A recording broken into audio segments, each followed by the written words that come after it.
Finding your best skin is something many of us struggle with, but it does not have to be like that anymore thanks to Annus Acne Treatment, ready to fight any skincare emergency. When it comes to tackling acne breakouts and severe acne scar removal, Annus is the best. Their products are sulfate and alcohol free, made with 100% natural compounds. Their website also contains a wealth of skincare knowledge, so head on over there today by clicking the link in the description box below. All SweetPeaDiaries viewers can enjoy 25% off as well as an additional 20% off by using our discount code below. Discover Annus Acne Treatment today.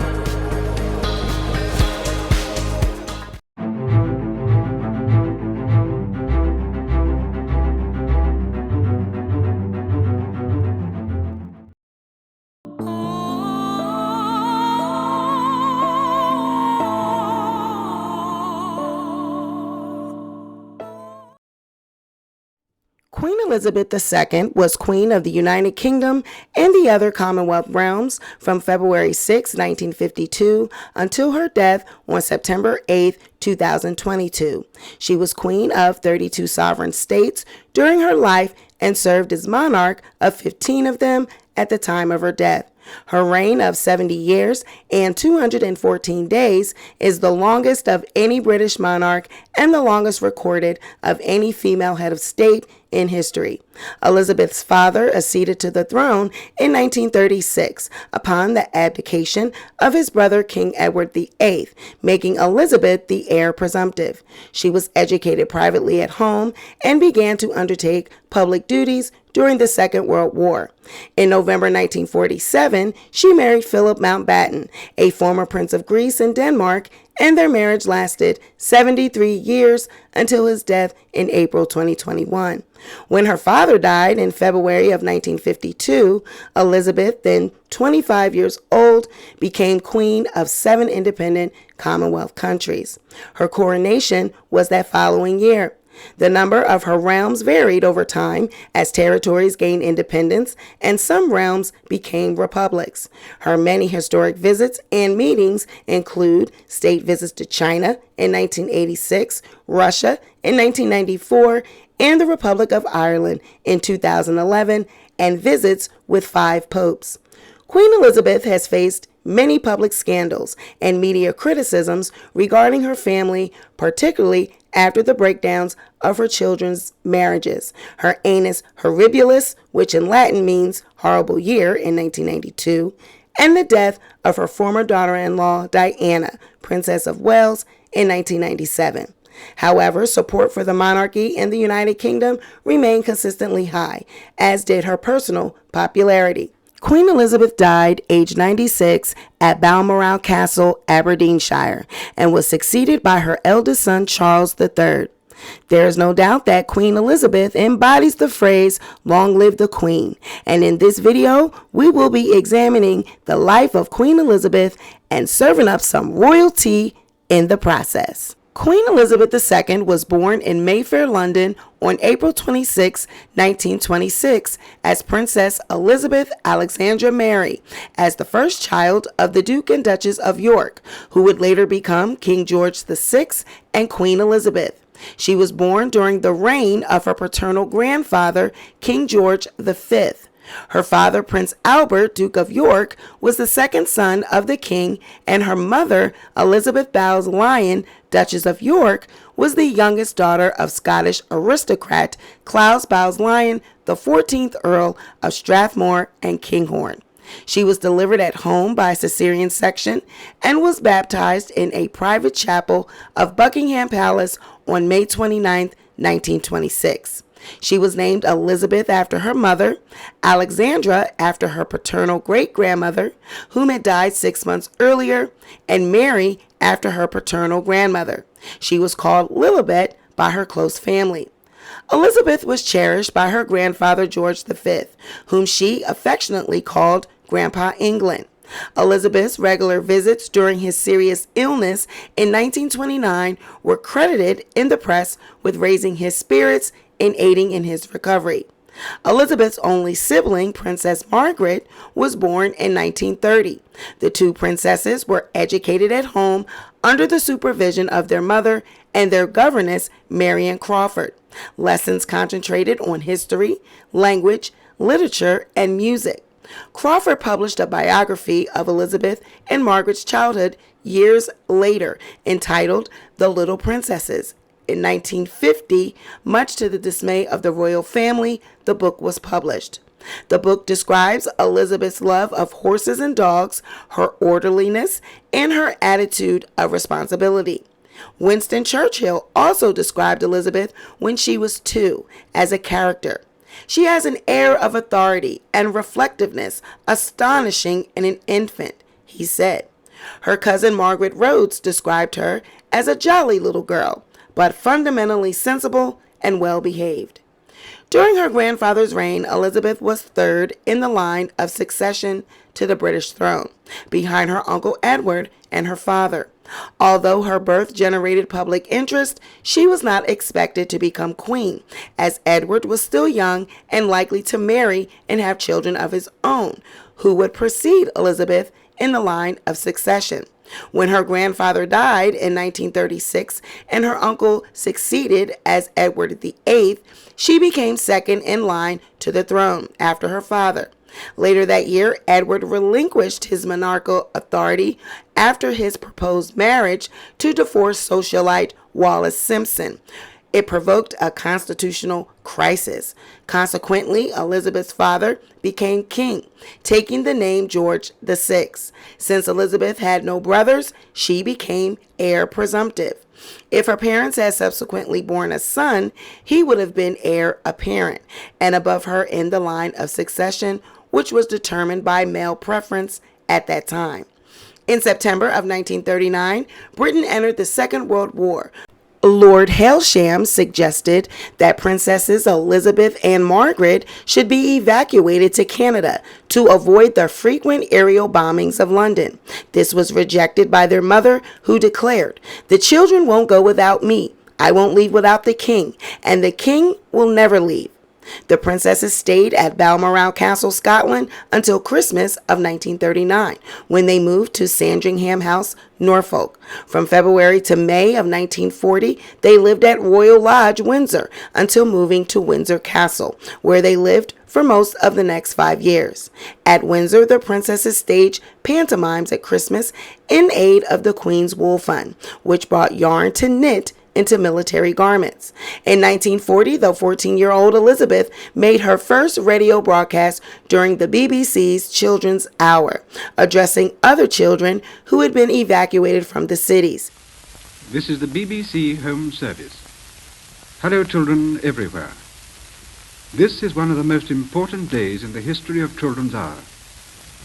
Some time ago, we were honored by the visit to the studio of the King and Queen with Princess Elizabeth and Princess Margaret during the broadcast of a Toy Town program.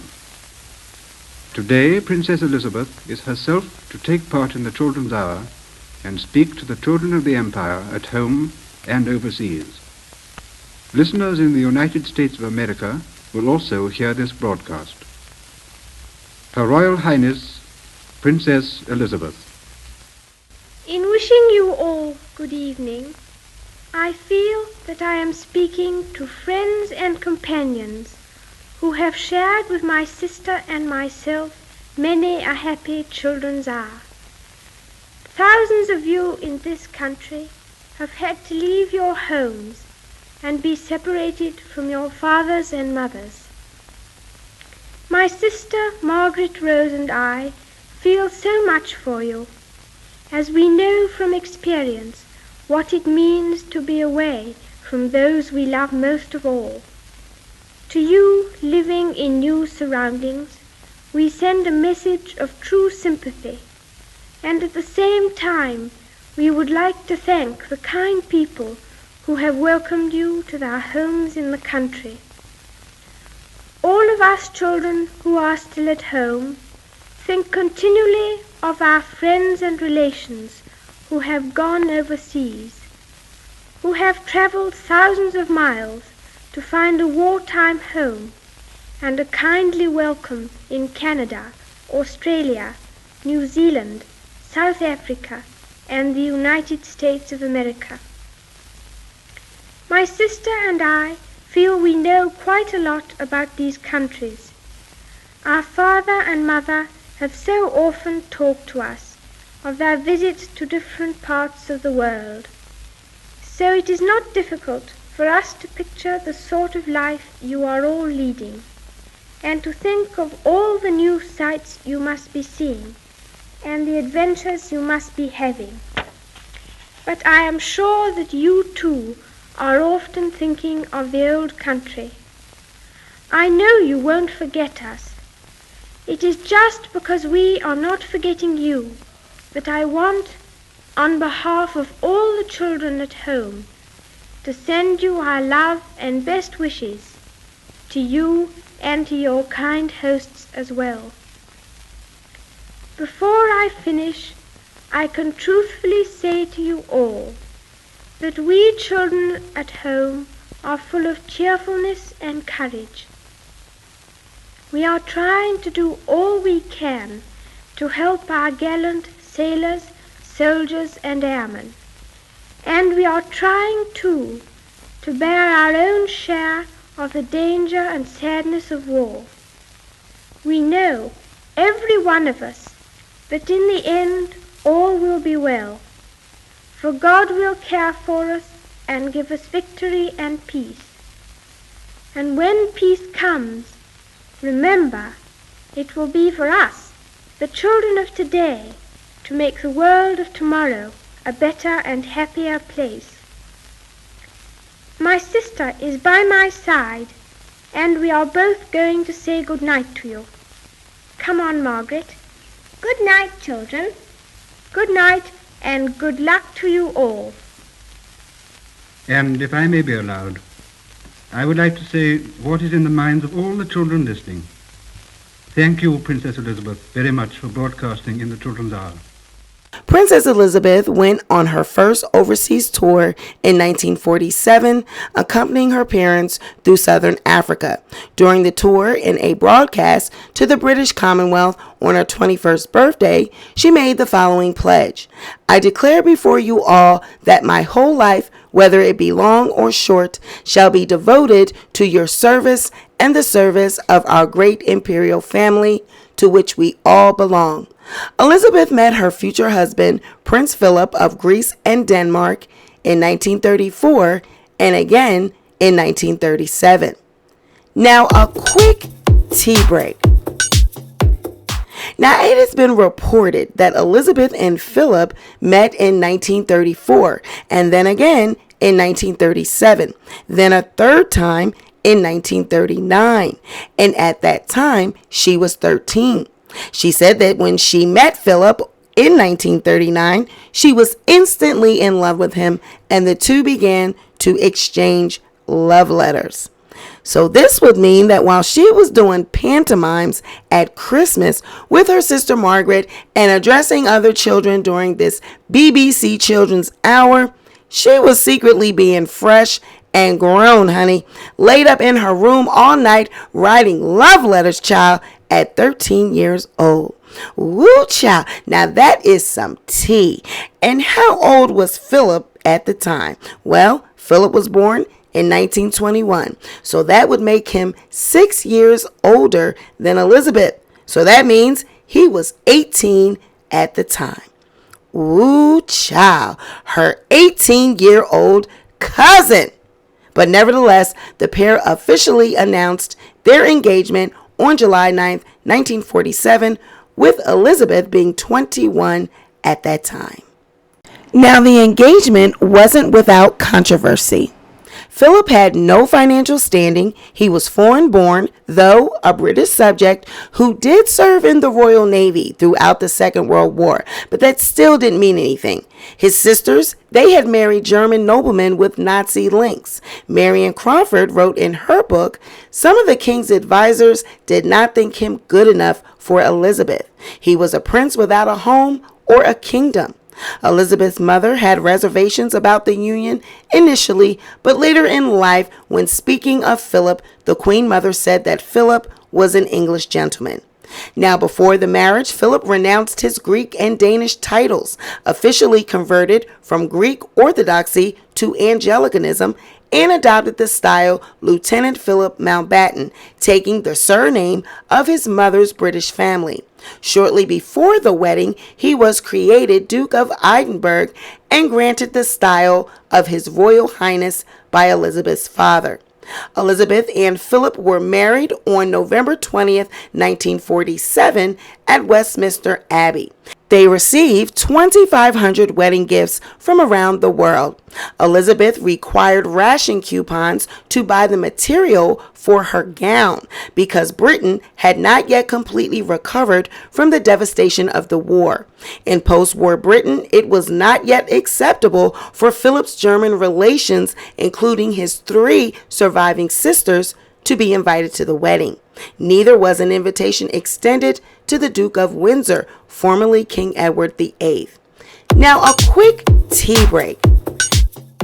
Philip was born in Greece into Greek and Danish royal families, but his family was exiled from the country when he was just 18 months old.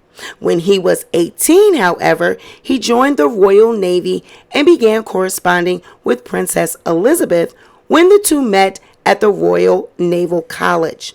The king then granted Philip permission to marry his daughter, but in order to wed, Philip had to relinquish his Greek and Danish royal titles and become a naturalized British subject.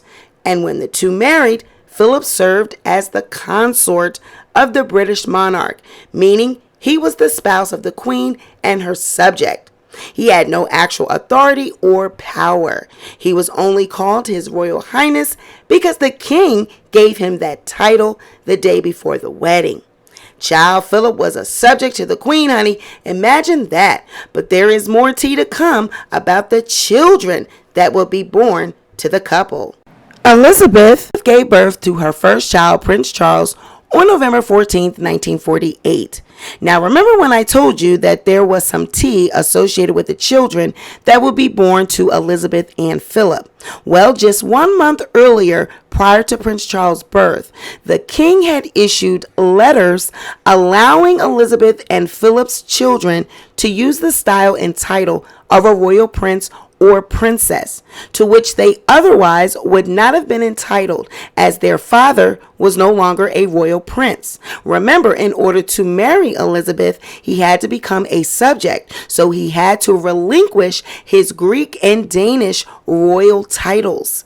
So the only way his children were called prince or princess was only due to that letter that the king issued a month prior. Now, a second child, Princess Anne, was born on August 15th, 1950. Following their wedding, the couple leased Windlesham Moor near Windsor Castle until July 1949, when they took up residence at Clarence House in London. At various times between 1949 and 1951, the Duke of Edinburgh was stationed in the British Crown colony of Malta as a serving Royal Navy officer. He and Elizabeth lived intermittently in Malta for several months at a time at the rented home of Philip's uncle, Lord Mountbatten. Their 2 children, however, remained in Britain. Now, George VI's health started to decline in 1951, and Elizabeth frequently stood in for him at public events. When she toured Canada and visited President Harry Truman in Washington in October of 1951, her private secretary carried a draft accession declaration in case of the king's death while she was on tour. Canada's welcome from the Governor-General, Field Marshal Alexander, and Premier Saint-Laurent. Because their trip had been postponed through the King's illness, the royal couple had flown to make up time instead of going by ship to Quebec. From now on, whenever Princess Elizabeth flew, she was in the care of the Royal Canadian Air Force, who mounted the Guard of Honor for her first royal salute on Canadian soil.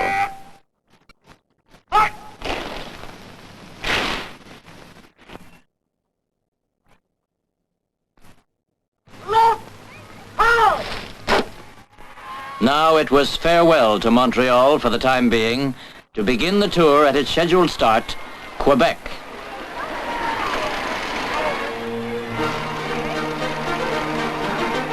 But at the airport siding, a crowd has been standing for hours in a drenching rainstorm waiting for this first close look at the princess and her husband. As they walk toward the 10-coach royal train, the royal couple get their first heartwarming welcome from the Canadian people, men, women, and children.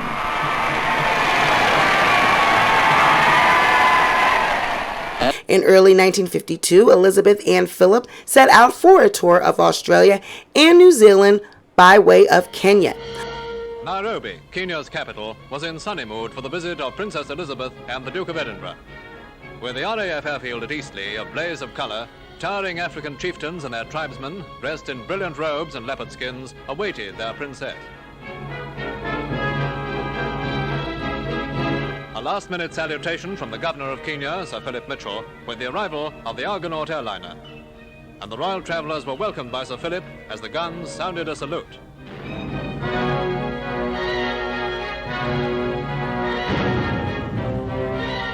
Soon after, Princess Elizabeth inspected the Royal Air Force Guard drawn up in her honour.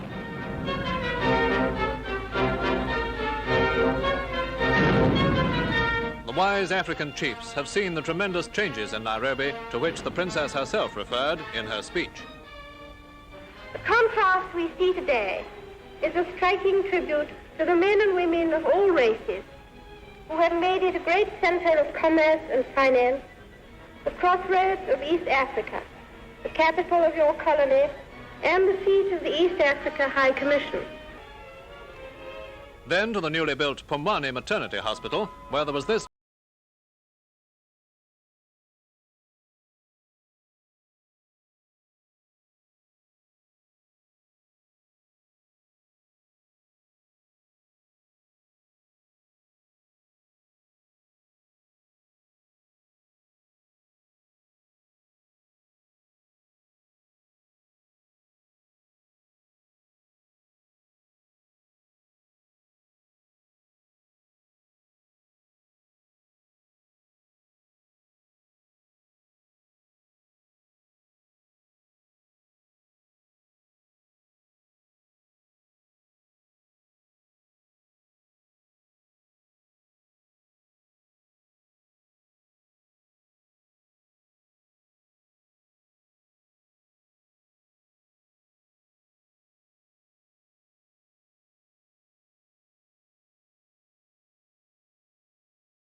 On February 6, 1952, they had just returned to their Kenyan home when word arrived of the death of the king and Elizabeth's consequent accession to the throne with immediate effect. Philip broke the news to the new queen. She chose to retain Elizabeth as her regal name, thus she was called Elizabeth II. Elizabeth and Philip moved into Buckingham Palace. With Elizabeth's accession, it seemed probable that the royal house would bear the Duke of Edinburgh's name, in line with the custom of a wife taking her husband's surname on marriage. Lord Mountbatten advocated the name House of Mountbatten. Philip suggested House of Edinburgh after his ducal title. The British Prime Minister Winston Churchill and Elizabeth's grandmother, Queen Mary, favored the retention of the House of Windsor. So Elizabeth issued a declaration on April 9, 1952, that Windsor would continue to be the name of the royal house. The Duke complained, "I'm the only man in the country not allowed to give his name to his own children." So in 1960, the surname Mountbatten Windsor was adopted for Philip and Elizabeth's male line descendants who do not carry royal titles. Amid preparations for the coronation, Princess Margaret told her sister she wished to marry Peter Townsend, a divorcee 16 years Margaret's senior, with 2 sons from his previous marriage. Elizabeth asked them to wait for a year.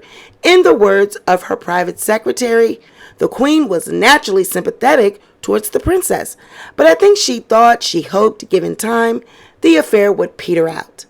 Senior politicians were against the match, and the Church of England did not permit remarriage after divorce.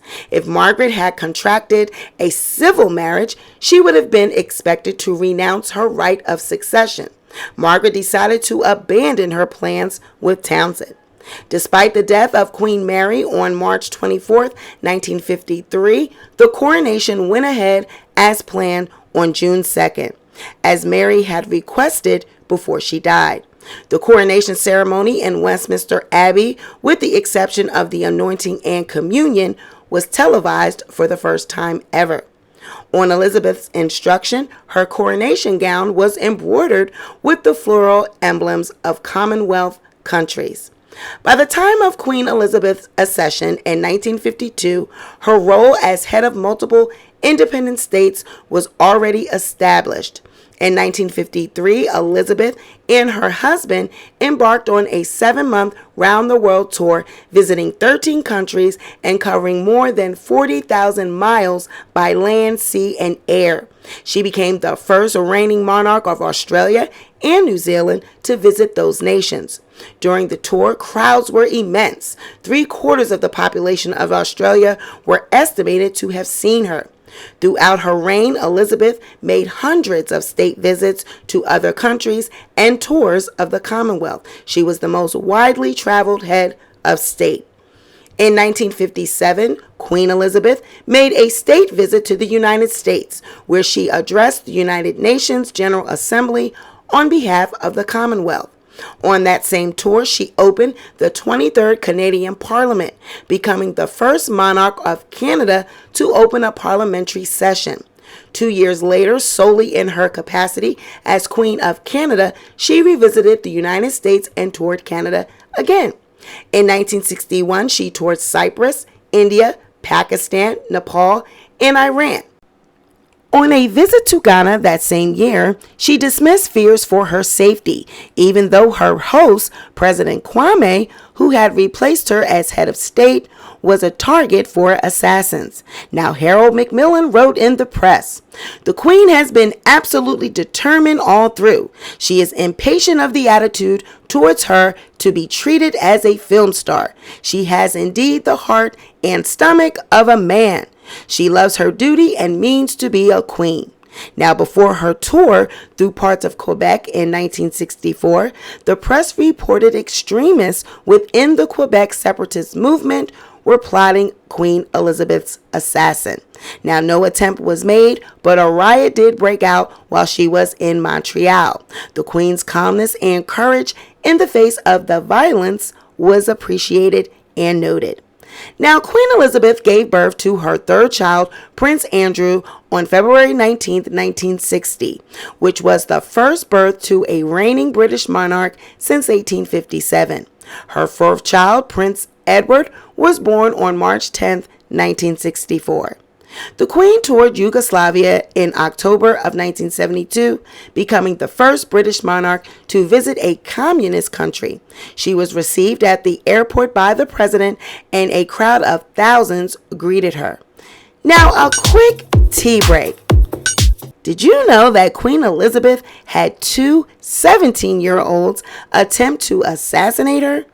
Now, during the 1981 Trooping the Color ceremony, 6 weeks before the wedding of Prince Charles and Lady Diana Spencer, 6 shots were fired at the Queen from close range as she rode down the Mall London on her horse. Police later discovered that the shots were blanks, but there was a 17-year-old assailant, Marcus Sargent, who was sentenced to 5 years in prison and released after 3. In the corner, he just stepped backwards, took about a half step backwards and raised it up in his right hand and then, held it police marksman style and fired about 4 or 5 shots. Then what happened? Then there was, like I said, about 3 of us that came in from his right and behind, and got him over the railing into the street itself. And then the constables came and took him. Had you noticed him earlier? I'd seen him before, all morning long. He'd been there longer than I had. Was there anything unusual about him? Just that he was alone, by himself, and didn't speak to anybody. How would you describe him? Tall and about 6'1" and slender, with short brown hair, and with the Charles and Diana button on the lapel of his coat. Today's incident involved a replica gun incapable of firing live rounds. They're realistic, cheap and easily obtainable. This one could be bought in a shop less than a quarter of a mile from Horse Guards Parade, quite legally and for just a few pounds. Questions have been asked before about banning replica firearms, and as Buckingham Palace tonight confirmed that today's incident would be taken into account for future royal events, those questions are being asked again. That same year, in October, the Queen was the subject of another attack while on a visit to New Zealand. Christopher John Lewis, who was also 17, fired a shot with a .22 rifle from the 5th floor of a building overlooking the parade, but he missed. Lewis was arrested, but he was never charged with attempted murder or treason. He was sentenced to 3 years in jail for unlawful possession and discharge of a firearm. 2 years into his sentence, he attempted to escape a psychiatric hospital with the intention of assassinating Prince Charles, who was visiting the country with Diana and their son Prince William. Woo child, now what was with these 17-year-olds? Why were they so intent on harming the Queen and the monarchy? And they both seem to have gotten off with very light sentences. Makes you say, From April to September of 1982, Elizabeth's son, Prince Andrew, served with British forces in the Falklands War, for which she reportedly felt both anxiety and pride. Then on July 9th, she awoke in her bedroom at Buckingham Palace to find an intruder, Michael Fagan, in the room with her. In a serious lapse of security, assistance only arrived after 2 calls to the palace police switchboard. In the summer of 1982, a more unlikely visitor to the palace could hardly have been found. Michael Fagan was 30, a casually employed painter and decorator struggling to support and care for 6 children after his wife had walked out. He says it was the strain of this which made him break into Buckingham Palace for the first time on the night of June the 7th. My nerves were pretty bad. They were going up and down. I was going through this breakdown. And I'd walked around the streets of London. And I suddenly come across Buckingham Palace. And I could see the window open. It was there subconsciously to do it, probably. And I just stopped over the wall, up the drain pipe, and in. Walked around the palace for about an hour, looking at the pictures on the wall, paintings. But it wasn't how I would have imagined it. I don't think people imagine it the way it is. Dusty and squeaky floorboards. Very ordinary. I don't think they spend too much on sort of decoration. Maybe they have it done up now and then. Maybe it was due a redeck. Past a few doors, I came across a throne room. And they evidently do the knighthoods in there and whatever. Went in there, that was quite interesting. I had a little sit on the throne. I'm walking about willy-nilly, actually. I'm not hiding. Didn't you see any security staff at all? No, not up to now, not up to this point. Went into Prince Charles's private secretary's office, I found out later. And there's all these presents around the walls. Presents that people send in from the far reaches of the globe. You know, sort of teddy bears and cups. And there was this bottle of wine from California. And I was so thirsty and I couldn't find a tap. I didn't actually intend to steal anything. Took the bottle down from the shelf. And I couldn't find a corkscrew. I was sitting on the desk with my feet up. Pushed the cork into the bowl and drank it out of the bottle. And then all of a sudden I thought, my God, where am I? I'm in Buckingham Palace. Oh no. What am I doing here? I mean, it was just like, it was as if my brain had arrived in a TARDIS. It was, you know, how do I get out? So as I walked out into the passageway, I saw a security guard with a dog. And I looked round the corner and I stood back. He went into a room. And I found my way out then. I made my way downstairs, out the window, across the grounds at the back, and over the wall. And I'm walking up the Mall 5 minutes later, and I thought, as I got to sort of towards Nelson's column, I thought, my God, I've been in Buckingham Palace. No, can't have been in Buckingham Palace. Fagan's mental breakdown gathered speed. His wife had come and taken the children away. Trying to find out where she'd gone, he had a violent row with his 14-year-old stepson. Then, believing that his wife was heading for the hippies' midsummer festival at Stonehenge, he stole a Ford Cortina to follow her. He ran out of petrol, was spotted by the police, and eventually arrested. At the time of the second palace break-in, he was on bail. In the early hours of July the 9th, he found himself again in the Mall. I think I knew what I was doing at that point. Started walking towards Buckingham Palace. About 5 o'clock, I see all these women cleaners going to work. The intent's there now. I'm going to get in there, and I'm going to see the Queen. One direction, nothing's going to stop me. Through St James Park, up over the wall, into the palace. Saying good morning to the servants as I'm walking past them. I don't know how the hell I found a room. I really don't know how. People have said to me, you know, how did you find it out of all those rooms? I really don't know. I'm in the Queen's bedroom, so to make sure it's the Queen, I walked to the window because she's looking very small in her bed. She was asleep, was she? Yeah. Walked past her bed. It looks too small to be the Queen, so go over and I draw the curtain back just to make sure. And suddenly she sat up. What are you doing here? So I said, well, I was dumbstruck, to be honest. I was thinking what to say. She, get out, get out. And she jumped out of bed. What are you doing here? And walked out of the room. So I stood there. Maybe I sat on the corner of the bed, all this about long conversations. I mean, a lot has been said about what went on in that room. This is the truth, you know. Nothing was... She just said, get out, and that was it. The footman came in. He said to me, you look like you need a drink, mate. If you come over here, I'll pour you a drink. 2 policemen come up. One of them said to me, well, what's your name then, son? And the other one nodded in agreement as if to say, that's right, that's the question you asked. So I said, my name's Michael Hess. And I carried on. I said, my father's Rudolph Hess, and he's in Spandau. And they looked at each other and say, oh my God, what we got here? So I just think there was a rebellion going on in my head. Do you think you were actually trying to get caught when you went in that second time? Yeah. Just to make that statement of, you know, I am. I am. Michael Fagan, the man who entered the Queen's bedroom at Buckingham Palace 10 days ago, won't be prosecuted for it. He appeared at Bow Street Magistrates Court in London to face charges for entering Buckingham Palace 5 weeks earlier and stealing a half bottle of wine worth £3.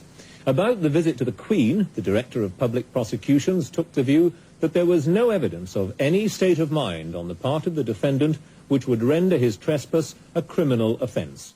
I was actually charged with stealing half a bottle of wine.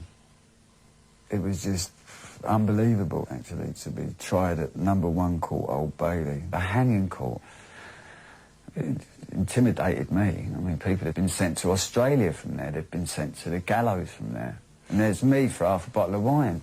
Now, after hosting U.S. President Ronald Reagan at Windsor Castle in 1982 and visiting his California ranch in 1983, Queen Elizabeth was angered when his administration ordered the invasion of Grenada, one of her Caribbean realms, without informing her. In the 80s, it seemed that the world was also interested in the royal family and their private lives. Intense media interest in the opinions and private lives of the royal family led to a series of sensational stories in the press, not all of which were entirely true. An editor of The Sun once told his staff, "Give me a Sunday for Monday splash on the royals. Don't worry if it's not true, so long as there's not too much of a fuss about it afterwards." In 1986, Queen Elizabeth paid a 6-day state visit to China, becoming the first British monarch to visit the country. The tour included the Forbidden City, the Great Wall of China, and the Taraka warriors. On November 24, 1992, in a speech to mark the Ruby Jubilee of her accession to the throne, Elizabeth called 1992 her Annus Horribilis. Now that's a Latin phrase that means horrible year.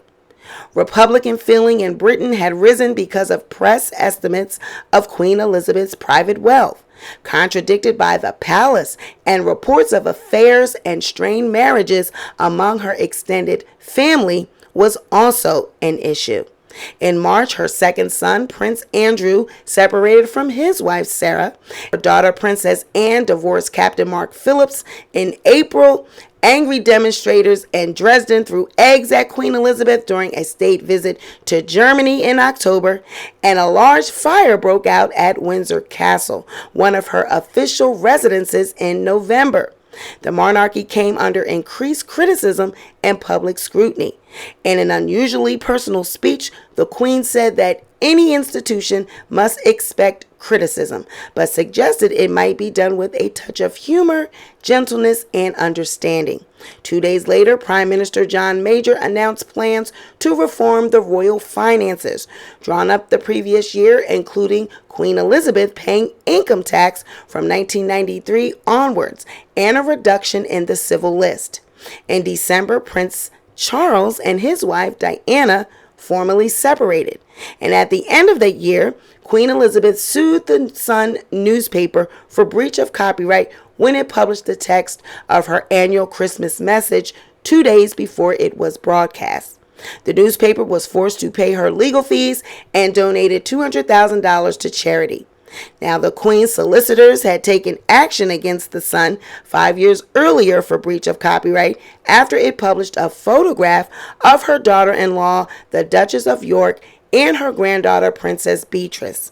The case was solved with an out-of-court settlement that ordered the newspaper to pay $180,000.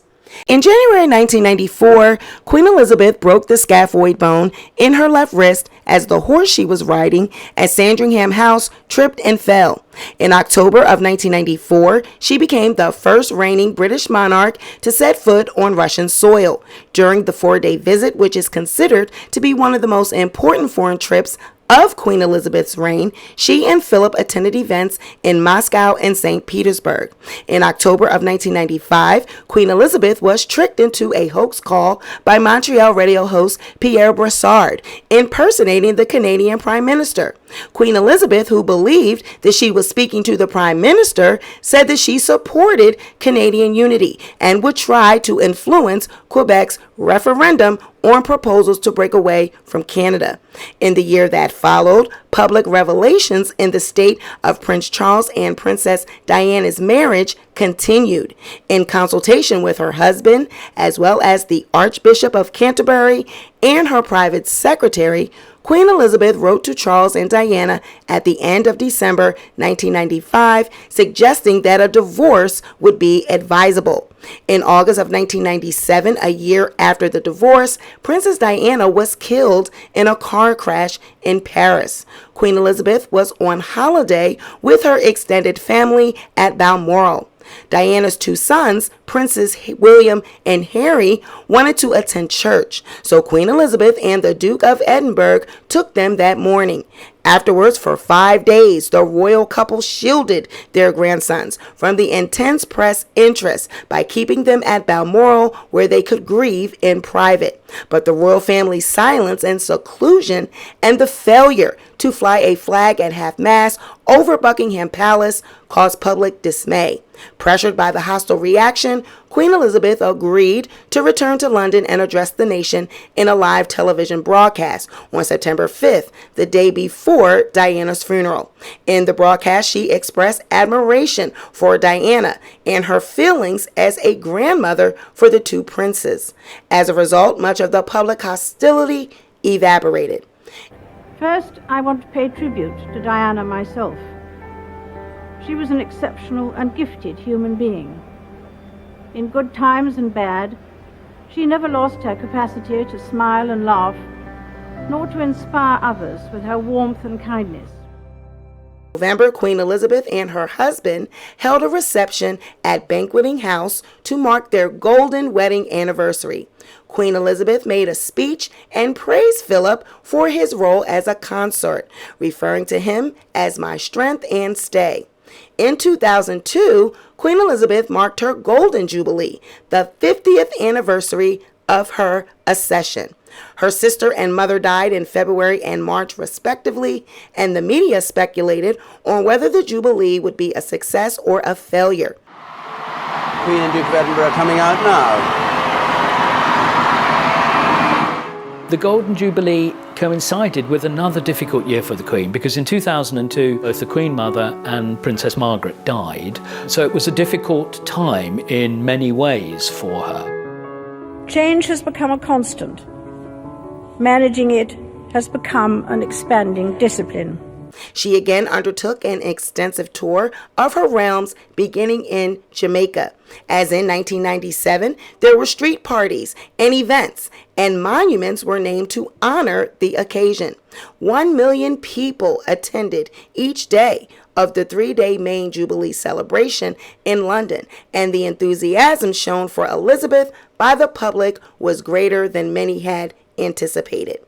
In 2003, Queen Elizabeth sued the Daily Mirror for breach of confidence and obtained an injunction, which prevented the outlet from publishing information gathered by a reporter who posed as a footman at Buckingham Palace. The newspaper also paid $25,000 towards the Queen's legal costs. Now, a quick tea break. Piers Morgan was actually the editor of the publication The Mirror when a reporter named Ryan Perry posed as a footman to gain access to the palace and try to get some tea on what he may have saw happening around the palace so that he can just go ahead and report it in the publication, child. Now, apparently this man had posed as a footman for 2 months and was printing stories in the paper. Now, once the Crown caught wind of this, that he was an imposter, they sued.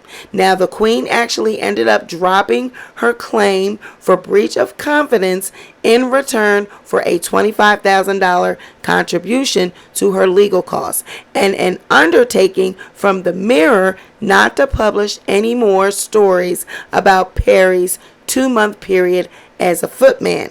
Now, the Mirror got to keep the worldwide syndication fees for Perry's story, believed to have run into 6 figures, and it was also able to reprint what it had already published, except for 2 pictures of the bedrooms of Prince Edward and Prince Andrew.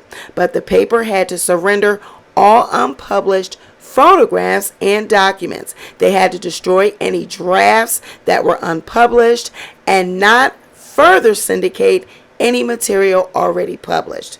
Now, a representative for the Queen said, Although this particular incident can now be treated as closed, the Queen and the royal family are entitled to a proper measure of privacy in their personal lives. They are also entitled to trust those who serve in their households without having to make the corrosive assumption that their confidence may be betrayed at any moment with impunity. Now, while the man acknowledged that there was public interest in exposing security failings at the palace, Mr. Sumption said that the Mirror articles had gone too far with silly details. They told how the Queen's cornflakes were laid out in Tupperware boxes on her breakfast table, and how her toast was spread lightly with marmalade, and how she fed scones to her corgis. Now drop your comments below. My goodness, not the cornflakes laid out in Tupperware.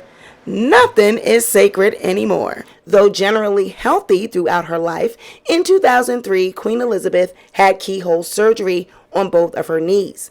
In October of 2006, she missed the opening of the new Emirates Stadium because of a strained back muscle that had been troubling her since the summer. In May of 2007, citing unnamed sources, the Daily Telegraph reported that Queen Elizabeth was exasperated and frustrated by the policies of Tony Blair, that she was concerned that the British armed forces were overstretched in Iraq and Afghanistan, and that she had raised concerns over rural and countryside issues with Tony Blair. She was, however, said to admire Blair's efforts to achieve peace in Northern Ireland. She became the first British monarch to celebrate a diamond wedding anniversary in November of 2007. And on March 20th, 2008, at the Church of Ireland St. Patrick's Cathedral, Queen Elizabeth attended the first Maundy service held outside England and Wales. Queen Elizabeth addressed the UN General Assembly for a second time in 2010, again in her capacity as Queen of all Commonwealth realms and head of the Commonwealth. The UN Secretary General Ban Ki-moon introduced her as an anchor for our age. During her visit to New York, which followed a tour of Canada, she officially opened a memorial garden for British victims of the September 11th attacks. Queen Elizabeth's 11-day visit to Australia in October of 2011 was her 16th visit to the country since 1954. 85 years old, many here believe this could be the Queen's final visit to Australia. Then again, they said...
Cheers for Her Majesty! Hip, hip, hooray! Hooray!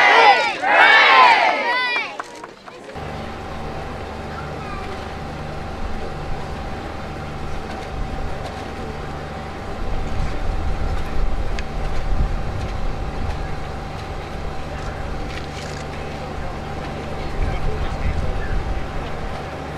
By invitation of the Irish president, she made the first state visit to the Republic of Ireland by a British monarch in May 2011.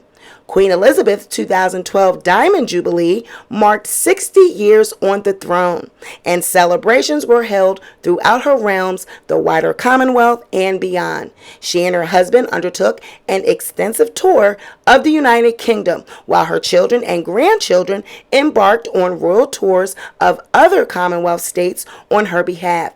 On June 4th, Jubilee beacons were lit around the world. While touring Manchester as part of her Jubilee celebrations, Queen Elizabeth made a surprise appearance at a wedding party at Manchester Town Hall, which then made international headlines. In November, Queen Elizabeth and her husband celebrated their blue sapphire wedding anniversary, marking the 65th year of marriage. On December 18th, she became the first British sovereign to attend a peacetime cabinet meeting since George III in 1781. Queen Elizabeth, who opened the 1976 Summer Olympics in Montreal, also opened the 2012 Summer Olympics and Paralympics in London, making her the first head of state to open 2 Olympic Games in 2 countries. For the London Olympics, she played herself in a short film as part of the opening ceremony, alongside Daniel Craig as James Bond. On April 4, 2013, she received an honorary BAFTA for her patronage of the film industry and was called the most memorable Bond girl yet at the awards ceremony. On March 3, 2013, the Queen stayed overnight at King Edward the VII's hospital as a precaution after developing symptoms of gastroenteritis. A week later, she signed the new Charter of the Commonwealth, and because of her age and the need for her to limit traveling, in 2013, she chose not to attend the biennial Commonwealth Heads of Government meeting for the first time in 40 years. She was represented at the summit in Sri Lanka by Prince Charles. On April 20, 2018, the Commonwealth Heads of Government announced that she would be succeeded by Charles as head of the Commonwealth, which she stated was her sincere wish. She underwent cataract surgery in May 2018, and in March of 2019, she gave up driving on public roads, largely as a consequence of a car crash involving her husband 2 months earlier. Queen Elizabeth surpassed her great-great-grandmother, Queen Victoria, to become the longest-lived British monarch on December 21, 2007, and the longest-reigning British monarch and longest-reigning queen and female head of state in the world on September 9, 2015. She became the oldest current monarch after King Abdullah of Saudi Arabia died on January 23, 2015. She later became the longest reigning current monarch and the longest serving current head of state, following the death of the King of Thailand on October 13, 2016. And on February 6, 2017, she became the first British monarch to commemorate a Sapphire Jubilee. And on November 20th, she was the first British monarch to celebrate a platinum wedding anniversary. Philip had retired from his official duties as the Queen's consort in August of 2017. On March 19, 2020, as the COVID-19 pandemic hit the United Kingdom, Queen Elizabeth moved to Windsor Castle and sequestered there as a precaution. Public engagements were canceled, and Windsor Castle followed a strict sanitary protocol nicknamed HMS Bubble. On April 5th, in a televised broadcast watched by an estimated 24 million viewers in the UK, she asked people to take comfort that while we may have more still to endure, better days will return. We will be with our friends again. We will be with our families again. We will meet again. On May 8th, the 75th anniversary of V-Day, in a TV broadcast at 9 p.m., the exact time at which her father, George VI, had broadcast to the nation on the same day in 1945, she asked people to never give up and never despair. In October, she visited the UK's Defence Science and Technology Laboratory in Wiltshire, her first public engagement since the start of the pandemic. On November 4th, she appeared masked for the first time in public during a private pilgrimage to the tomb of the unknown warrior at Westminster Abbey. She received her first and second COVID-19 vaccinations in January and April, respectively. Prince Philip died on April 9, 2021, after 73 years of marriage. He was 99 years old. She was reportedly at her husband's bedside when he died and remarked in private that his death had left a huge void. Due to the COVID-19 restrictions in place in England at the time, Queen Elizabeth sat alone at Philip's funeral service, which evoked sympathy from people around the world. In her Christmas broadcast that year, she paid a personal tribute to her beloved Philip, saying, "That mischievous, inquiring twinkle was as bright at the end as when I first set eyes on him." Despite the pandemic, the Queen attended the 2021 state opening of Parliament in May and the 47th G7 summit in June. In her Accession Day message, Queen Elizabeth renewed her commitment to a lifetime of public service, which she had originally made in 1947. Later that month, Queen Elizabeth had mild cold-like symptoms and tested positive for COVID-19, along with some of her staff and family members. She canceled 2 virtual audiences on February 22nd, but held a phone conversation with Prime Minister Boris Johnson the following day amid a crisis on the Russo-Ukrainian border. On March 7th, Queen Elizabeth met the Canadian Prime Minister at Windsor Castle in her first in-person engagement since her COVID diagnosis. She later remarked that COVID infection leaves one very tired and exhausted. It's not a nice result. Now, during the Platinum Jubilee celebrations, the Queen was largely confined to balcony appearances and missed the national service of Thanksgiving. Now, for the Jubilee concert, she took part in a sketch with Paddington Bear that opened the event outside Buckingham Palace. On June 13, 2022, she became the second longest reigning monarch in history, surpassing the King of Thailand. On September 6, 2022, she appointed her 15th British Prime Minister at Balmoral Castle in Scotland, the first and only time she did not receive a new Prime Minister at Buckingham Palace. Now, Queen Elizabeth never planned to relinquish her title, though she took on fewer public engagements as she grew older and Prince Charles took on more of her duties. In June of 2022, she met with the Archbishop of Canterbury, who came away thinking, there is someone who has no fear of death, has hope in the future, knows the rock on which she stands, and that gives her strength. On September 8th of 2022, Buckingham Palace announced that Queen Elizabeth was under medical supervision at Balmoral Castle after doctors expressed concern.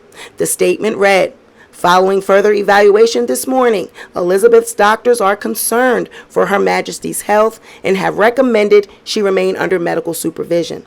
The Queen remains comfortable and at Balmoral." Queen Elizabeth's 4 children, along with her daughters-in-law and grandsons, Prince William and Prince Harry, traveled to Balmoral, and her death was later confirmed that evening. Now, during her reign, Queen Elizabeth rarely gave interviews, and little was known of her personal feelings. She did not explicitly express her own political opinions in a public forum, and it was against convention to even ask or reveal the monarch's views. She was said to have had a deep sense of religious and civic duty and took her coronation oath very seriously. She demonstrated support for interfaith relations and met with leaders of other churches and 5 popes. Now, a personal note about her faith was often featured in her annual Christmas message broadcast to the Commonwealth. In the year 2000, she said, "To many of us, our beliefs are of fundamental importance. For me, the teachings of Christ and my own personal accountability before God provide a framework in which I try to lead my life.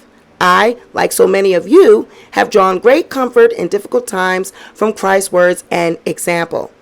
Queen Elizabeth was patron of more than 600 organizations and charities. The Charities Aid Foundation estimated that the Queen helped raise over $1.4 billion for her patronages during her reign. Her main leisure interests included equestrianism and dogs, especially her Pembroke Welsh corgis. Her lifelong love of corgis began in 1933 with Dookie, the first corgi owned by her family. Now, scenes of a relaxed and formal home life were often witnessed by the press and the public. and her family from time to time prepared a meal together and washed the dishes afterwards. Now, Queen Elizabeth's personal wealth was the subject of speculation for many years. In 1971, her former private secretary and a director of her bank estimated her wealth at $2 million.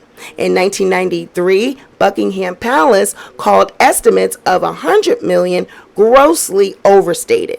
And in 2002, she inherited an estate worth an estimated $70 million from her mother. The Sunday Times Rich List 2020 estimated her personal wealth at $350 million, making her the 372nd richest person in the UK.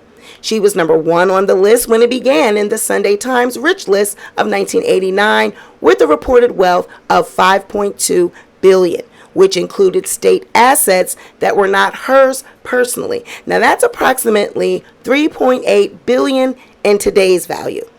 Now, the royal collection, which includes thousands of historic works of art and the crown jewels, was not owned personally by the Queen, but was described as being held in trust by her for her successors and the nation, as were her official residences, such as Buckingham Palace and Windsor Castle.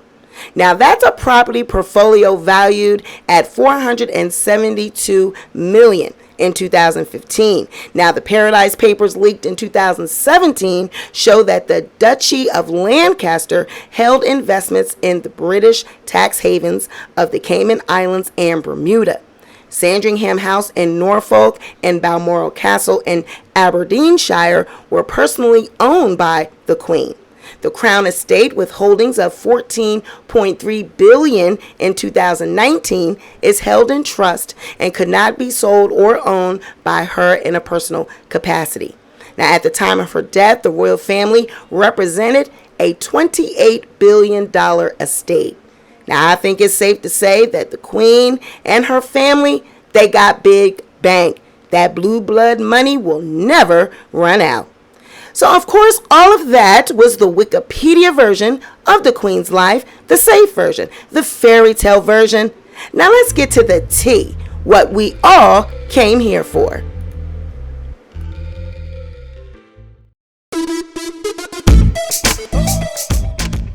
So what exactly is the monarchy? What is its role and where did it all begin? So the House of Windsor, as we know it today, began in 1917 when the family changed its name from the German Saxe-Coburg-Gotha. Queen Elizabeth's grandfather, King George V, was the first Windsor monarch, and today's working royals are the descendants of King George and his wife, Queen Mary. So what is a monarchy and what do they do? Well, a monarchy is the oldest form of government in the UK, and in a monarchy, a king or queen is head of state. The British monarchy is known as a constitutional monarchy, and this means that while the sovereign is head of state, the ability to actually make and pass legislation resides with an elected Parliament. Now, although the sovereign no longer has a political or executive role, he or she continues to play an important part in the life of the nation. As head of state, the monarch undertakes constitutional and representational duties, which have developed over 1,000 years of history. In addition to these state duties, the monarch has a less formal role as head of nation. Now, the sovereign acts as a focus for national identity, unity, and pride, and gives a sense of stability and continuity, officially recognizes success and excellence, and supports the ideal of voluntary service. Now, in all of these roles, the sovereign is supported by members of their immediate family. Now, in this case, the monarchy's head of state was Queen Elizabeth II. She had to be neutral in all political matters. She could not vote, but she did have a ceremonial role in the UK government. She opened each session of Parliament in person and had visits with the Prime Minister as well as other world leaders. Now, any legislation passed by Parliament had to get the Queen's stamp of approval before becoming law. The Queen also personally presented citizens those. Now, in addition, she was the Colonel-in-Chief of the Armed Forces who presided over many military ceremonies and appointed new archbishops, bishops, and deans as the supreme governor of the Church of England. So there has always been rumors that Queen Elizabeth and her sister, that there was some sort of sibling rivalry over the crown. Well, Queen Elizabeth was the oldest of her parents. Her younger sister was named Margaret. She was actually 4 years younger than the Queen. Now, although Margaret was younger than Elizabeth, the two were raised as equals by their father. You see, King George, he was already going through this thing. His own upbringing was difficult because he was constantly compared to his brother. So he said he did not want that for his girls, so he raised them as twins, even though they were not. The girls were raised as part of a close-knit family unit who never expected to be pushed up the line of succession.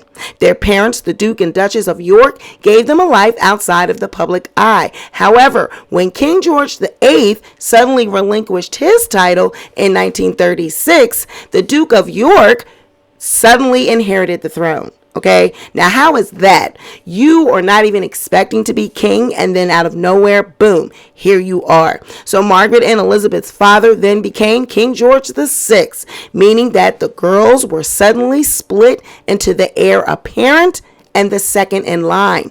Now the siblings were named Lilibet and Margot, but they had already established the basis for their unbreakable relationship, which would be reinforced by their father. George had suffered by being compared to his brother when he was younger, so he raised the girls almost as if they were twins, even dressing them alike. Now, although the royal hierarchy should have divided the girls and made Margaret Elizabeth's subject, the pair actually had a deep love and a deep friendship. Now, when writing about them in Marie Claire, a journalist noted that Margaret was also reportedly spoiled to compensate for being younger and thus not first in line to be queen.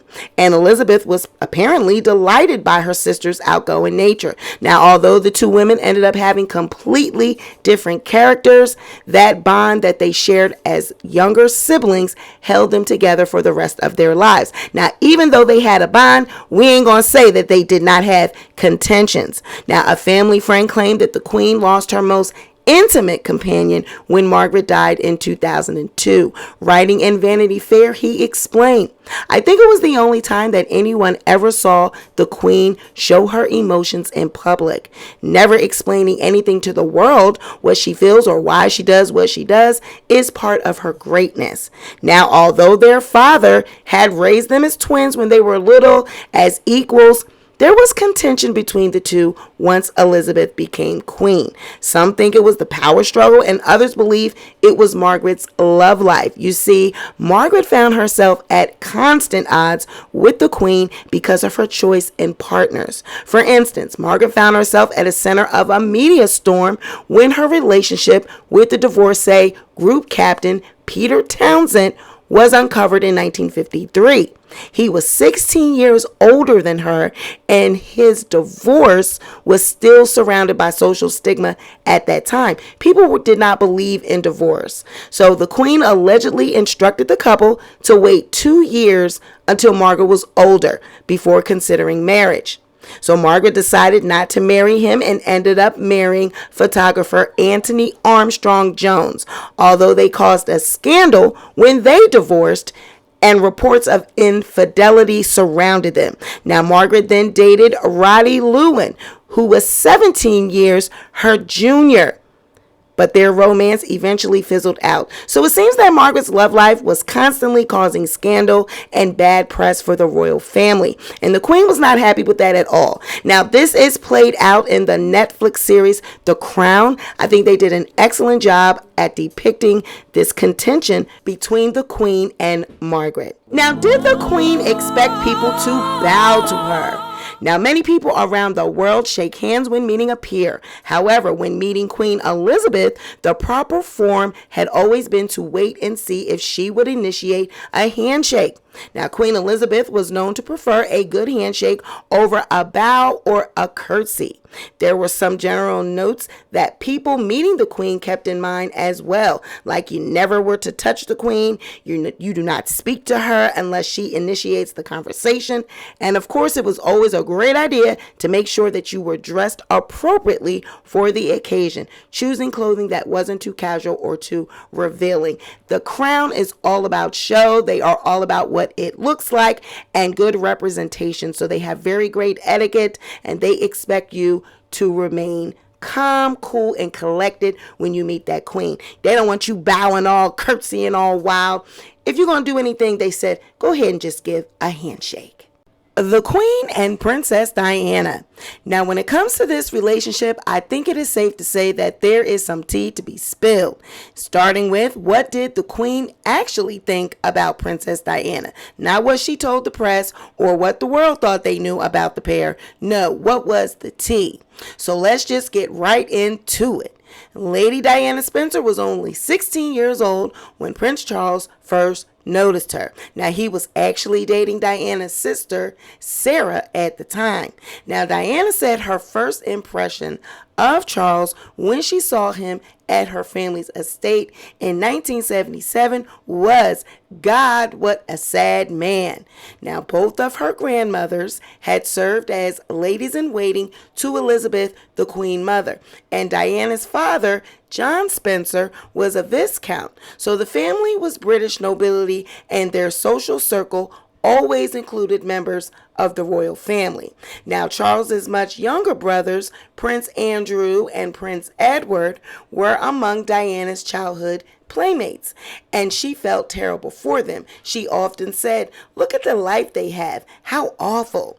And Diana's sister Jane, she was married to Robert Fellows, who was assistant private secretary to the Queen. Now, as for the Queen, Diana had known her since she was a little girl, so it was no big deal being around her, Diana has said. Now, when Diana and Prince Charles actually met again in 1980 at the home of a mutual friend, Diana said that he practically leapt on her and ended up quickly proposing marriage on February 6 of 1981 after only 7 months of dating. Now, when speaking on this time, Diana had often said that she received little guidance from anyone at Buckingham Palace, not Charles, not his family, not their staff, as to what was expected of her once she got engaged. And she said that the Queen's office provided no help whatsoever at taming the press mob that had become obsessed with Diana overnight.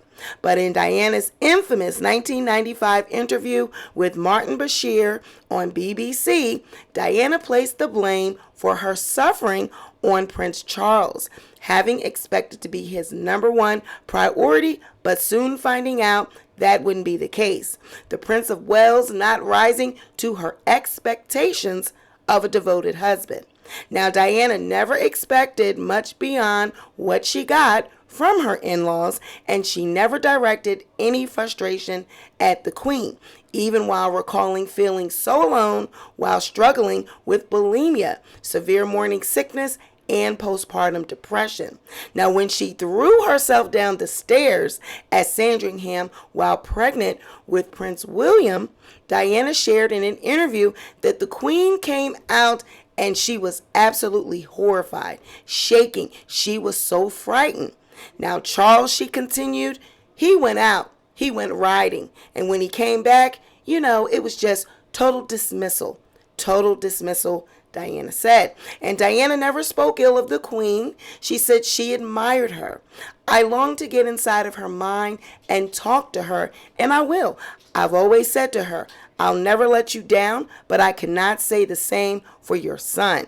She took it quite well. She does relax with me, Diana said when speaking about this conversation with the Queen. Now, from the beginning, the Queen was supportive of Diana's instincts when it came to forging connections, such as when she asked the monarch's permission to represent the family at the Princess Grace of Monaco's funeral in 1982. Now, the former Grace Kelly, having been very kind to her when a newly engaged Diana first met her, Charles had predicted that his mother would actually say no. But the Queen told Diana, "I don't see why not. If you want to do this, you can."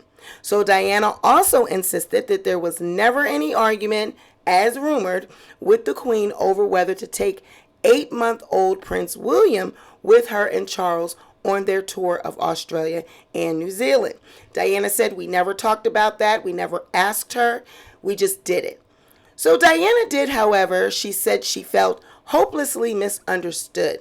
The Queen having indicated to Diana that she understood the bulimia that she was suffering to be a cause of her marital discord rather than a symptom. But when it came to the Queen liking or disliking Diana, it wasn't that she didn't dislike her or like her. It was just that the Queen was so tired of all of the press surrounding Charles and Diana's marriage that she welcomed their separation. She was actually the one who basically demanded that it occur. So William and Prince Harry's parents, they may have gone on like this forever, or at least until their kids were much older, if not for Diana's November 1995 interview, in which she lamented her crowded marriage of 3, Charles, herself, and Camilla Parker Bowles, whose divorce from Andrew Parker Bowles had been finalized that March. Now, barely a month after that interview, the Queen wrote to Charles and Diana that it was time to divorce.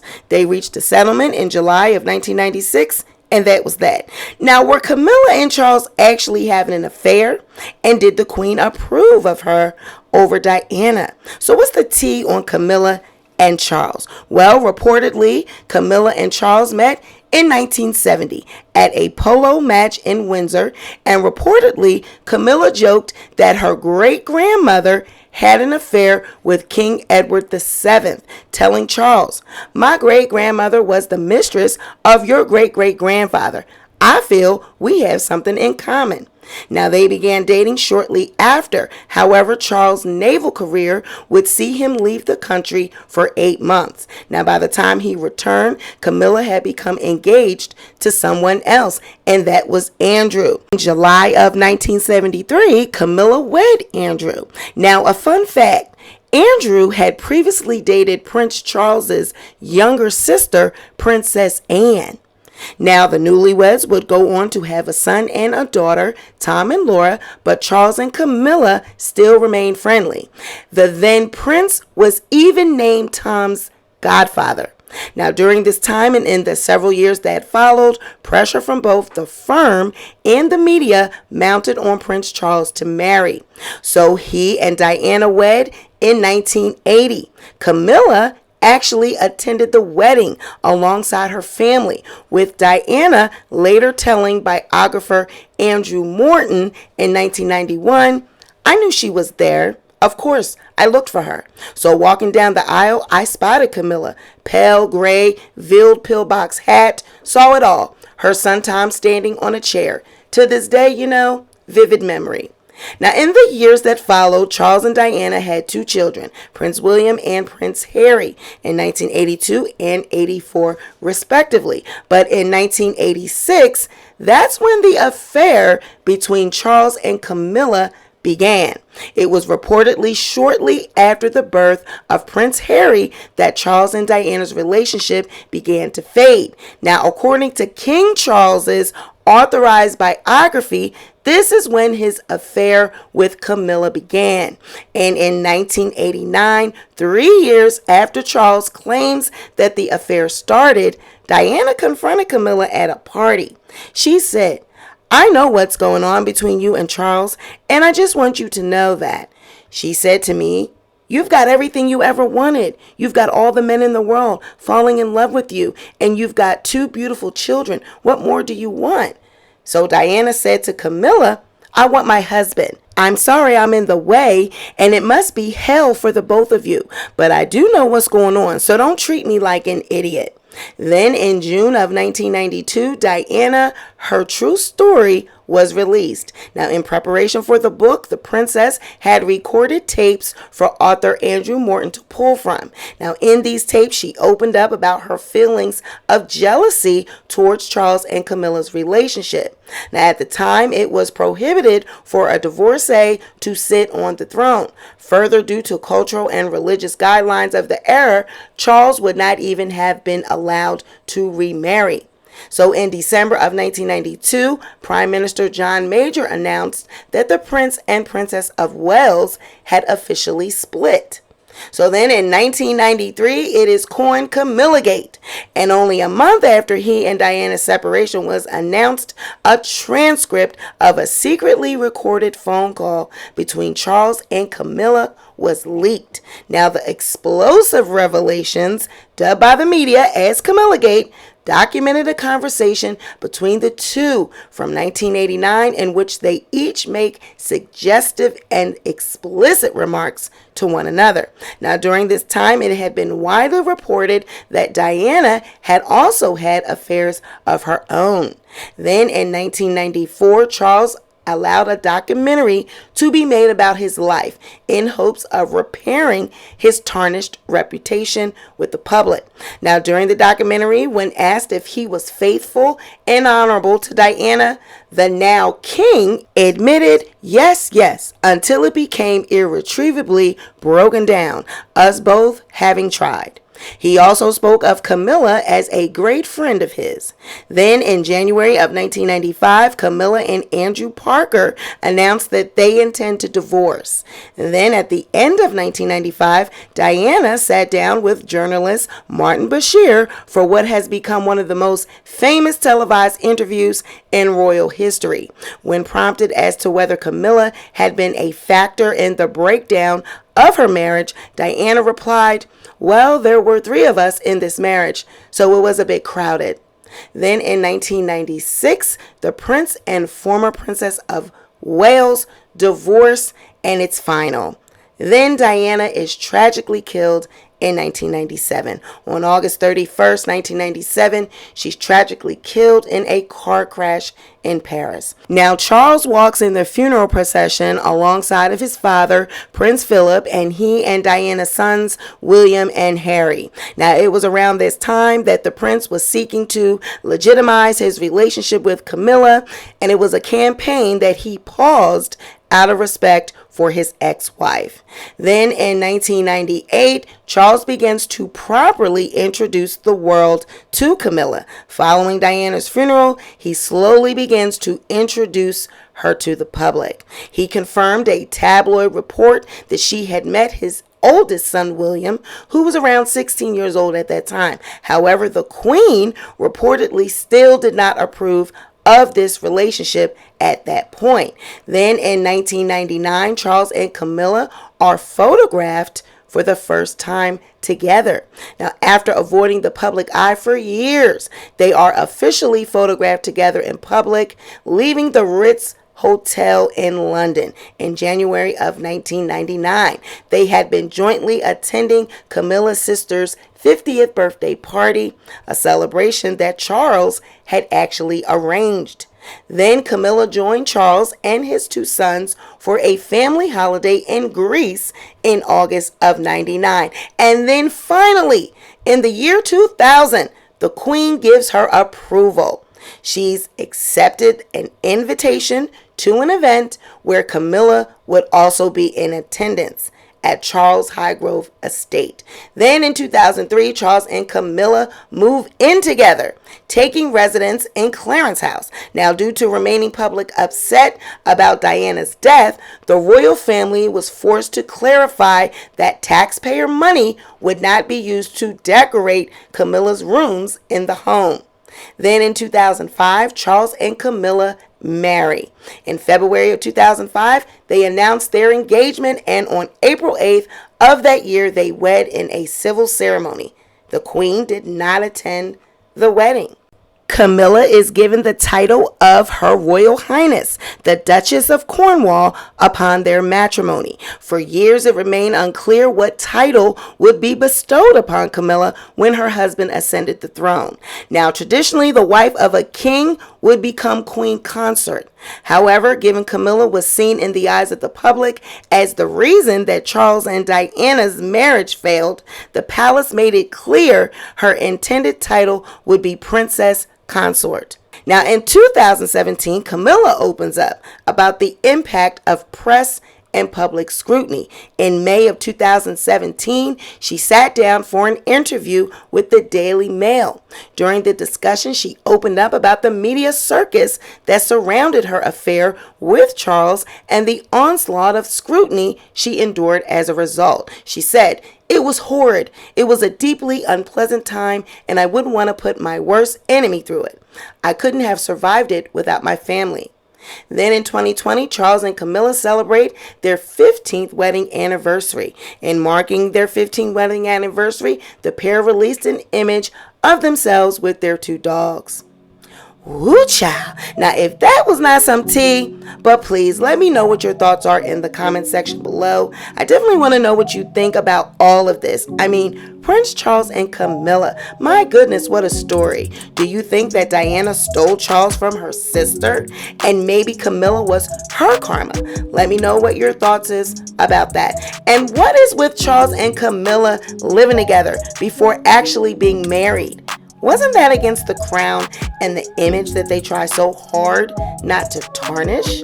Drop your comments below. Now let's rewind the tape a bit. Diana's car crash. When Diana was killed on August 31st of 1997, the Queen was actually criticized by the public for not addressing Diana's death quickly, nor did the palace fly the flag at half-mast out of respect for the princess. The public outcry and dismay finally caused the Queen to give a televised statement regarding Diana's death. "We have all been trying in our different ways to cope," the Queen said. "It is not easy to express a sense of loss, since the initial shock is often succeeded by a mixture of other feelings: disbelief, incomprehension, anger, and concern for those who remain. We have all felt those emotions in these last few days. So what I say to you now as your Queen and as a grandmother, I say from my heart. Diana was an exceptional and gifted human being. In good times and bad, she never lost her capacity to smile and laugh, nor to inspire others with her warmth and kindness. I admired and respected her for her energy and commitment to others, and especially for her devotion to her 2 boys. No one who knew Diana will ever forget her. Millions of others who never met her but felt they knew her will remember her." Now, it has often been speculated that the crown firm, whoever they want to be called, had something to do with the death of Princess Diana. The fact that she was dating and who she was dating wasn't just some regular guy. In fact, this guy's reputation was renowned. Dodi Al Fayed was the son of billionaire Mohammed Al Fayed. Now, Dodi was also a film producer and jet setter who spent his time between Los Angeles, London, and other family homes that they had. Now, Dodi dated famous women and was allegedly engaged to model Kelly Fisher at the time he met Diana. However, there is considerable debate over how serious his relationship actually was with the princess at the time of the car crash. Now, Dodi also died in this crash alongside of Diana. Now, one of the main motives that has been speculated is that Diana was pregnant with Dodi's child, and the couple were about to get engaged. The alleged dislike of the idea of a non-Christian within the British royal family meant such a relationship between the mother of the future king and the Egyptian Muslim would not be tolerated. In Dodi's father's view, which he repeated in court at the inquest in February of 2008, Prince Philip, King Charles III, Diana's sister, Lady Sarah, and numerous others were all involved in a plot to kill the princess and his son. Jeffrey Steinberg of the Executive Intelligence Review, which is a publication of the American Lyndon LaRouche movement, has also put forward theories that the Princess of Wales was murdered by the security services under the instructions of Prince Philip. Now, Dodi was the oldest of billionaire Mohammed Al Fayed's 5 children. Dodi's father, Mohammed, had an estimated net worth of $1.87 billion at the time, and he was the owner of the famous luxury department store Harrods in London. Now, he also owned Fulham Football Club and the Ritz Hotel in Paris, where Diana and Dodi embarked from on that fateful drive. Now, as a young man, Dodi was a junior officer in the United Arab Emirates Air Force stationed in London, but he soon moved into the film industry, where he served as an executive producer on films like Chariots of Fire, which won 4 Oscars, including Best Picture, and also The Scarlet Letter, starring Demi Moore and Gary Oldman. Now, despite his credit, many who worked with him at the time have since suggested that his father made most of the decisions for the production company in the early years, while Dodi actually lived off of a lavish monthly allowance. Dodi had a reputation as a wealthy playboy who wanted to be famous. And according to an investigation by The Guardian in 2009, Dodi once remarked to a friend, "When am I going to meet a woman so famous she will get my face on the cover of People magazine?" Well, in 1997, he certainly did that by meeting Princess Diana. Now, Dodi and Diana first met when she was still married to Prince Charles. According to The Independent, this was at a 1986 polo match in Windsor when Charles and Dodi were on opposite teams. Man, what is with these polo matches in Windsor? Now, in the summer of 1997, Dodi's father invited the Princess of Wales and her sons to spend time on his yacht in the south of France. There, Diana got to know Dodi better. Heart surgeon Hasnat Khan, whom Diana had dated seriously, later told a 2008 inquest into the princess's death that she ended their 2-year relationship after she first went on holiday with Dodi and his family. He said that at that time she denied ending their relationship for anyone else, but weeks later he heard a radio report about her new relationship with Dodi. Diana returned to the family's yacht in August, but this time it was without her children, and a photograph of Diana and Dodi kissing made headlines around the world. They spent time in the south of France and Sardinia before flying to Paris, where they were later killed. Now, Diana and Dodi's romance was short but well publicized, and it was steeped in controversy. Dodi's reputation as a millionaire playboy with a penchant for famous, attractive women caused quite a stir at home. Now, the scandal only intensified when a former partner of Dodi's, Kelly Fisher, appeared in tears at a press conference alongside feminist powerhouse lawyer Gloria Aldred to announce that she was suing Dodi for allegedly jilting her at the altar. She had an impressive engagement ring to show as proof of the engagement, and she said she was seeking payment on $500,000 of premarital support that Dodi had promised her for sacrificing her modeling career. Now, in response, Dodi's family said, "We are content to leave it to the good sense of the British and American people to judge this development for what it is." Now, after Dodi and Diana's death, Fisher actually dropped the lawsuit out of respect for the tragedy and tremendous loss that the Fayed family was suffering. Now, it is rumored that some members of the royal family did not approve of the princess's relationship with Dodi. Former Prime Minister Tony Blair revealed in his 2010 memoir that he personally told Diana he felt her relationship with Dodi was a problem. Now, at a 2007 inquest into their deaths, the BBC reported that Princess Diana's former butler and confidant, Paul Burrell, said he didn't have the impression from Diana that Dodi was the one, and suggested that he was a rebound from her relationship with Hasnat Khan. Now, after their deaths on August 31st of 97, there was a small Islamic funeral for Dodi at a mosque in central London. His coffin was given a police escort, and a number of well-wishers lined the streets outside.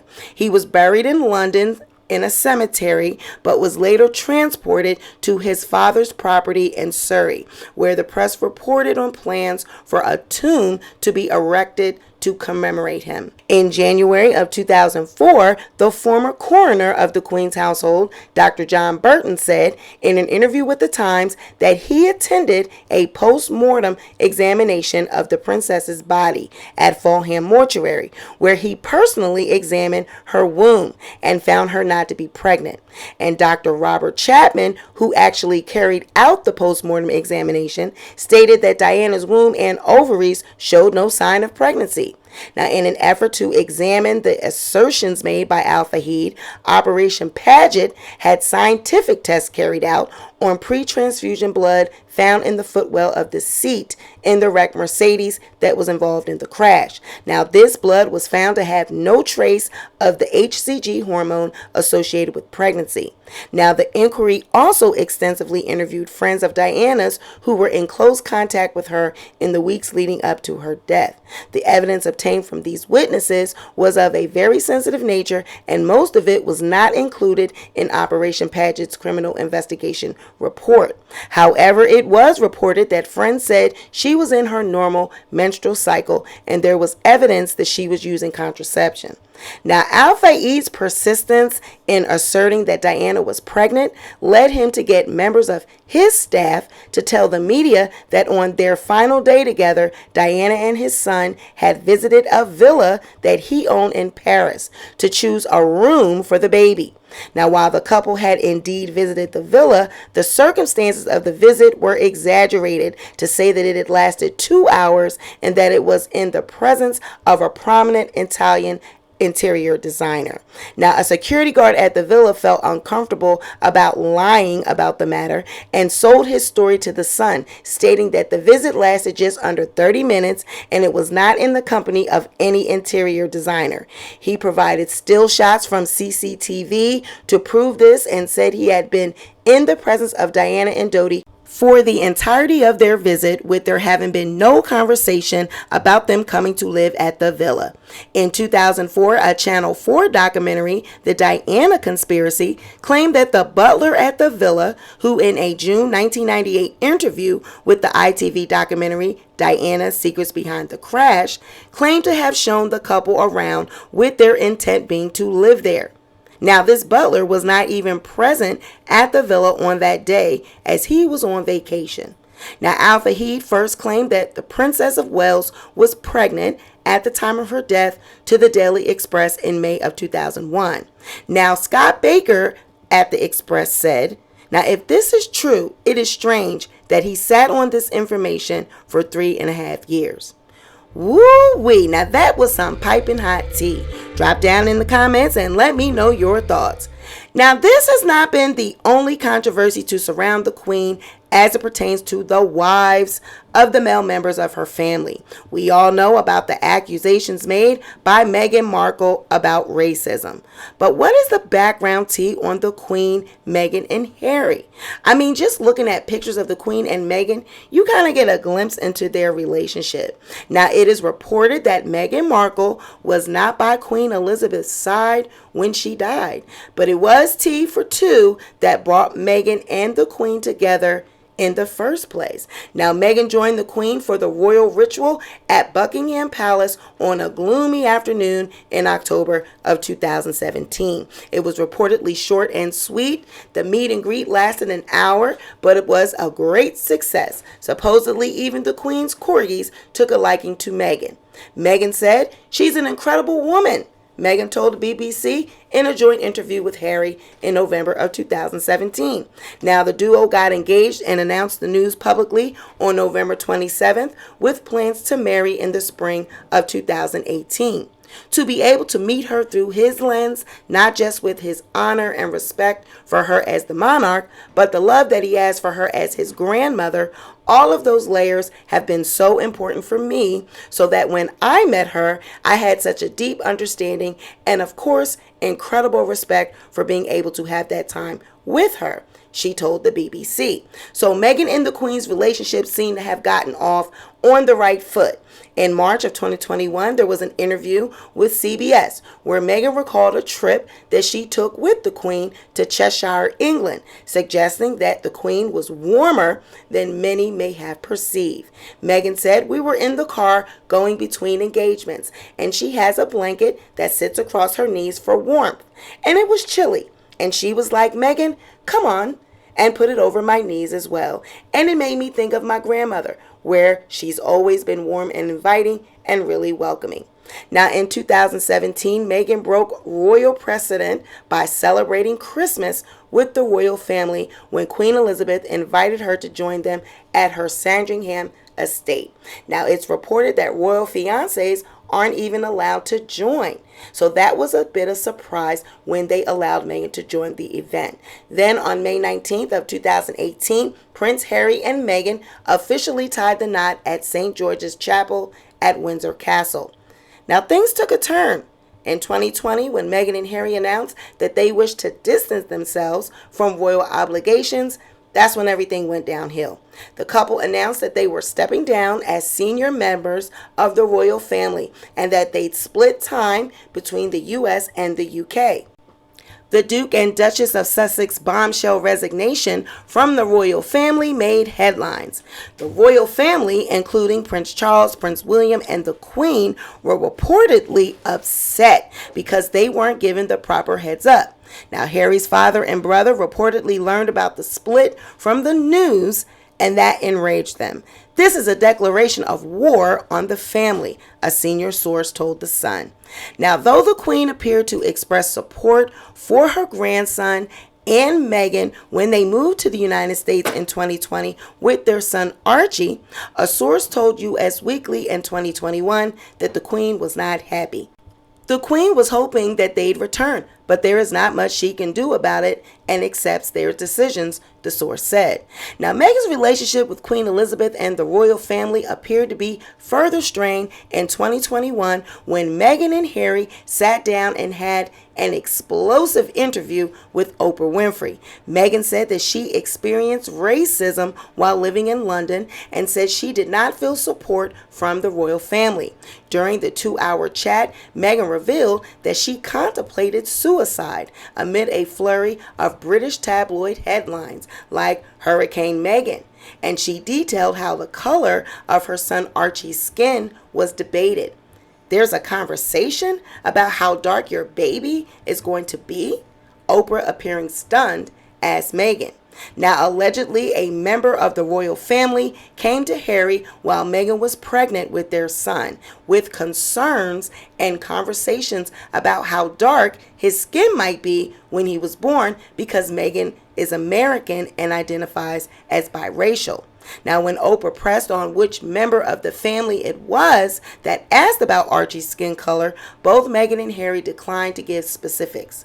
"That conversation I'm never going to share. At the time, it was awkward and it was very shocking," Harry said.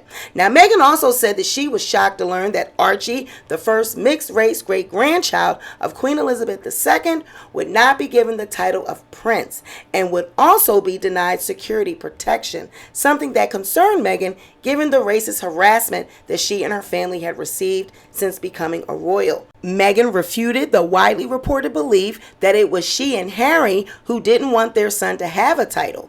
She wasn't concerned about whether her son would be called prince, but was worried for his safety, she said. "They didn't want him to be a prince or a princess. He wasn't going to receive security," she said. "We're not saying don't make him a prince, but if you're saying the title is what's going to affect the protection, our son needs to be safe." But racism was one of the issues that shaped Meghan's time as a royal, even before she was an official member of the family. When the couple began dating in 2016, Prince Harry had to release a statement via Kensington Palace in defense of Meghan's privacy and safety, where he called out racist and sexist press and social media, an action he repeated after their marriage and the birth of Archie. Now, the revelation sparked the hashtag abolish the monarchy, which was trending on Twitter at the time. Now, following the interview, Buckingham Palace put out the statement. The whole family is saddened to learn the full extent of how challenging the last few years have been for Harry and Meghan. Then, in April of 2021, Prince Harry attended the funeral service for Prince Philip without Meghan by his side. He and his brother Prince William participated in the procession for their grandfather, though the brothers were not seated next to each other during the service. Instead, they were separated by their cousin Peter Phillips, a move that was not intended despite the drama, according to U.S. Magazine. Now, the Queen was reportedly relieved that Meghan didn't attend the funeral, telling aides, "Thank goodness Meghan isn't coming," for fear that she would actually take focus away from the somber occasion. But the dust appeared to somewhat settle a bit after Harry and Meghan welcomed their daughter Lilibet, named after the Queen's nickname. In April, the couple paid a secret visit to the Queen at Windsor Castle en route to the Invictus Games, a sporting event in support of wounded veterans. Now, the visit came 2 years after they left for Hollywood. Now, still, the family drama continued. Now, who could forget the royal seating snub by none other than the Queen herself during the Platinum Jubilee in June? Meghan and Harry were meant to be seated away from Prince Charles, Prince William, and Kate Middleton to avoid attention from being diverted from the event. When Harry reportedly asked an usher during the Jubilee who told him where he should sit, the usher replied, "Your grandmother." Then in August, Meghan told the world how she really felt about life post-royal family, saying she was happy to leave the monarchy and regain her freedom, and post about it on social media as well. Now, in a scathing interview with New York Magazine's The Cut, she claimed that her photos were given to people who were calling my children the N-word. Now, indeed, Meghan's apparent social media censorship was a point of contention. She told New York Magazine reporter Allison P. Davis that her tightly controlled Instagram outlet was at Kensington Royal, which she shared with Prince William and his wife, Kate Middleton. It was a big adjustment, a huge adjustment, to go from that kind of autonomy to a different life. She told the publication about surrendering the 3 million of her own followers she previously had. Now, Meghan noted how problematic it was for her to see her family's private images shared with the press instead of being able to control her own social narrative and decide when she was going to be comfortable sharing images of her children with the world. There's literally a structure by which if you want to release photos of your child as a member of the family, you first have to give them to the Royal Rota. Why would I give the very people that are calling my children the N-word a photo of my child before I can share it with the people that love my child? She questioned. Now, Meghan has stated that her and Prince Harry's union was doomed from the start in the eyes of the royal family. Just by existing, we were upsetting the dynamic of the hierarchy.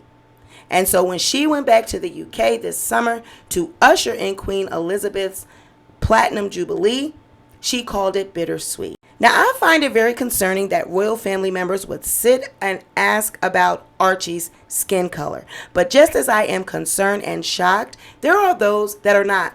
Some say that Meghan did not actually identify as a black woman prior to marrying Harry and becoming a royal.